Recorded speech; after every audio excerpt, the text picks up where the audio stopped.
స్వాతంత్ర సమర యోధులు సుభాష్ చంద్రబోస్ 128వ జయంతి సందర్భంగా కడప జిల్లా బద్వేల్ పట్టణంలోని విశ్రాంత ఉద్యోగుల సంఘ కార్యాలయంలో ఆయన చిత్రపటానికి పూలమాలలు వేసి ఘనంగా నివాళులర్పించారు.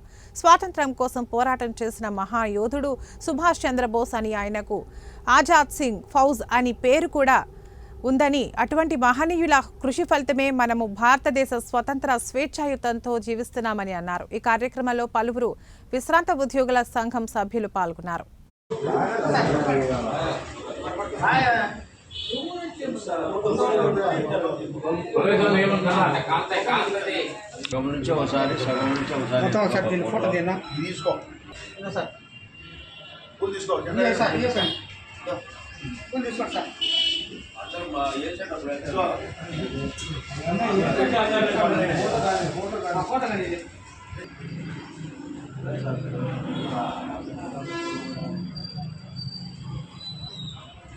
Okay sir.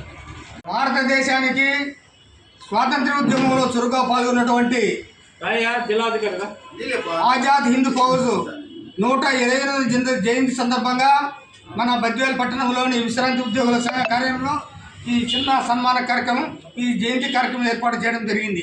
ఎందుకంటే 1897 జనవరి 23వ తేదీన ఆ మహనీయుడి పుట్టినరోజును మనం గుర్తించుకొని ఆయన చేసిన సేవలు, ఎందుకు స్వాతంత్ర ఉద్యమంలో ఆజాద్ హింద్ ఫౌజ్ అనే సంస్థను స్థాపించి దేశ రక్షణ కోసం బ్రిటిష్ వారిని గడగడలాగించిన మహనీయుల్లో మొట్టమొదటి వాడు ఆజాద్ హింద్ ఫౌజ్.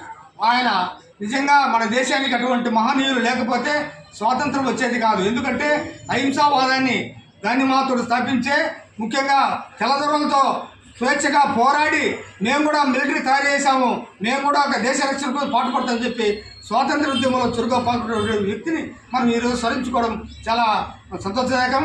కాబట్టి ఈ కార్యక్రమం అందరూ వచ్చినట్టు మీ అందరికీ మరోసారి ధన్యవాదాలు తెలుపు.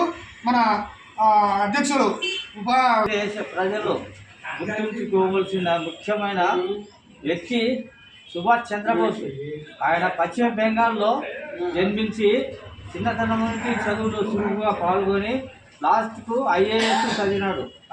ఐసీఎస్ ఆ కాలంలో ఐఏఎస్ లేదు, ఐసీఎస్ ఫస్ట్ ఉండేది బ్రిటిషర్ల కాలంలో. కలెక్టర్గా ఐసీఎస్ ఉద్యోగం చేస్తూ